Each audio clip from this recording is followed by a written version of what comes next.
Indonesia అనబడిన దేశం అంతా కూడా ముస్లిం సామ్రాజ్యం అనమాట అండి.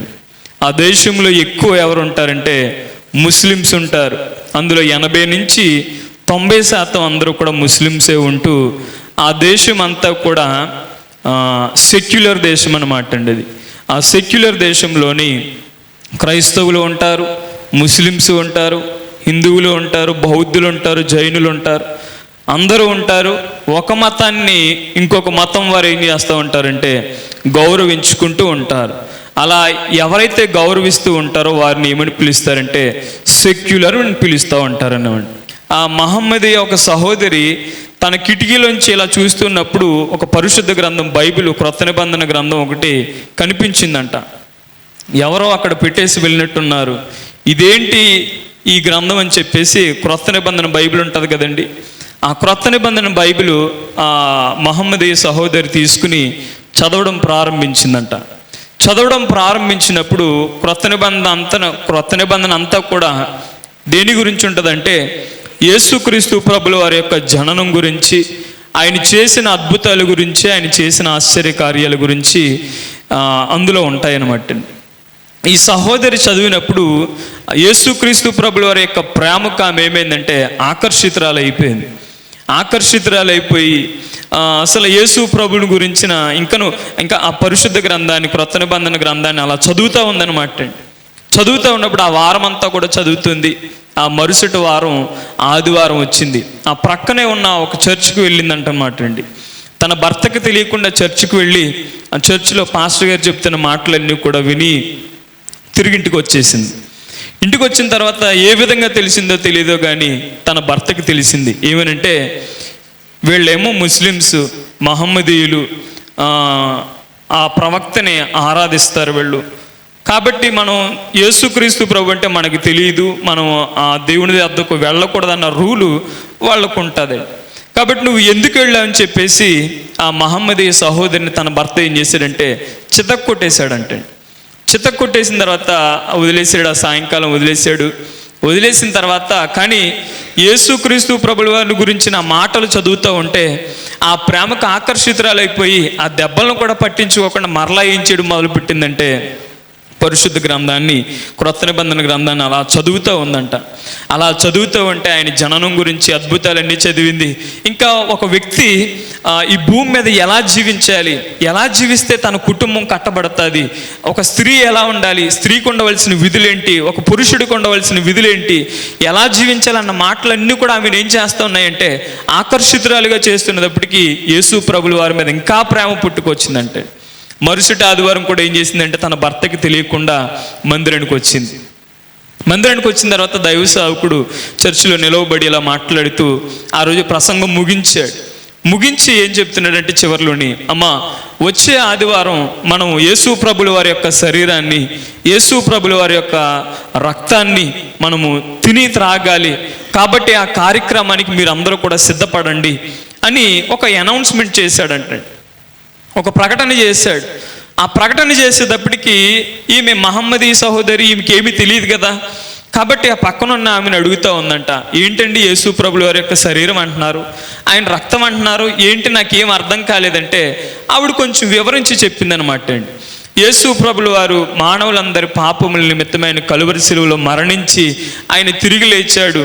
ఆయన చనిపోయే ముందు ఈయన ఈ కార్యక్రమాన్ని చేయమన్నాడు.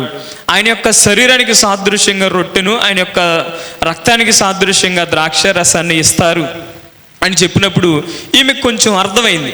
సరే వచ్చే వారం చూద్దాం, ఎలాగ పాస్టర్ గారు ఇస్తానన్నారు కదా అని ఆమె ఏం చేసిందంటే ఇంటికి వచ్చిన తర్వాత మరలా యథావిధిగా పరిశుద్ధ గ్రంథాన్ని చదువుతూ ఉంటే మరుసటి ఆదివారం వచ్చి రాగానే ఆమె ఏం చేసిందంటే వెంటనే ఆ రోజు కొంచెం తొందరగా లెగిసి పనులన్నీ చక్కబెట్టేసుకుని వంట కార్యక్రమాలన్నీ చక్కబెట్టేసి తన భర్త దగ్గరికి వచ్చిందంట.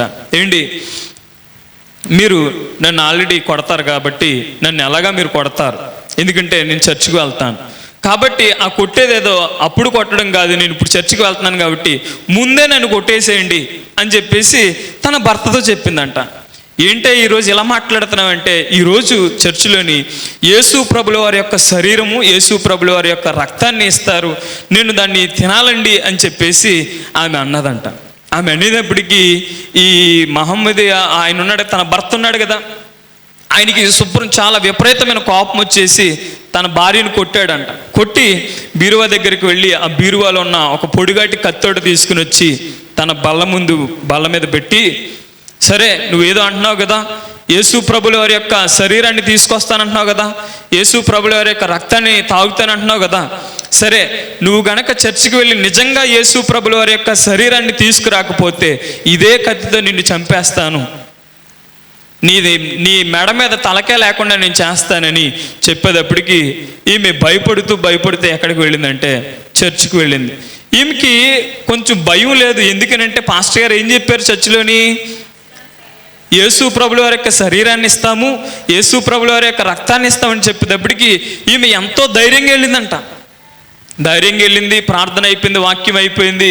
పాస్టర్ గారు అమ్మ ప్రభు వాళ్ళ కార్యక్రమానికి అందరూ సిద్ధపడండి అని చెప్పేసి అందరూ సిద్ధపడుతూ ఉండగా ఆయన పాస్టర్ గారు ఏం చేశారంటే యేసు ప్రభుల వారి యొక్క రక్తానికి సాదృశ్యమైన ద్రాక్ష రసమును, ఆయన యొక్క శరీరానికి సాదృశ్యమైన రొట్టెని తీసుకొచ్చి అందరి చేతిలో పెడతా ఉంటే ఈమె షాక్ అయిపోయిందంట.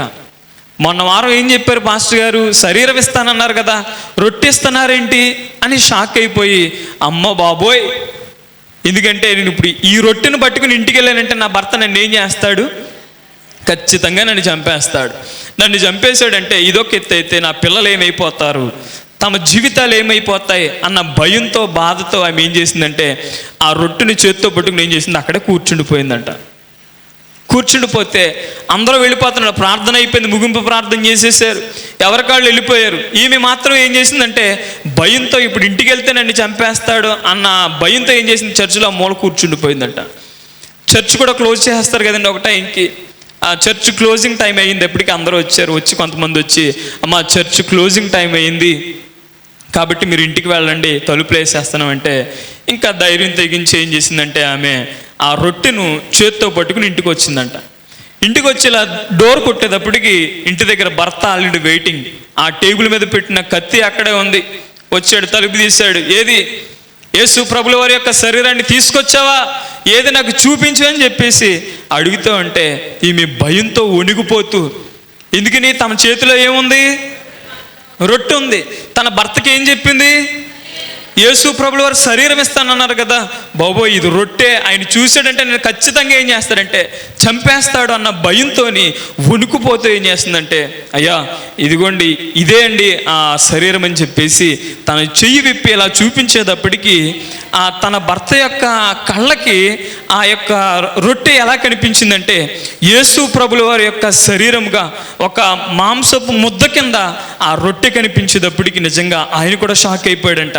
షాక్ అయిపోయి, నిజంగా ఏంటి నువ్వు యేసు ప్రభుల వారి యొక్క శరీరాన్ని తీసుకొచ్చావు అని అనేటప్పటికీ ఈమె కూడా షాక్లో ఉంది. ఎందుకని, ఆమె చేతిలో ఏముందని నమ్మింది, అప్పటి వరకుని రొట్టె ఉందని నమ్మింది. కానీ తన భర్త అలా మాట్లాడేటప్పటికి ఈమె కూడా షాక్ అయిపోయింది. దేవునికి స్తోత్రం, హల్లెలూయా. అప్పుడు ఆ ఇండోనేషియాలో ఉన్న ఆ మహమ్మదే కుటుంబం వాళ్ళిద్దరూ కూడా యేసు ప్రభుల వారిని తమ సొంత రక్షకునిగా అంగీకరించి తన ఇద్దరు బిడ్డలు తన కుటుంబం అంతా కూడా ప్రభువులో ఉంటూ దేవుని యొక్క సేవను జరిగిస్తూ ఉన్నారండి. దేవునికి స్తోత్రం, హల్లెలూయా.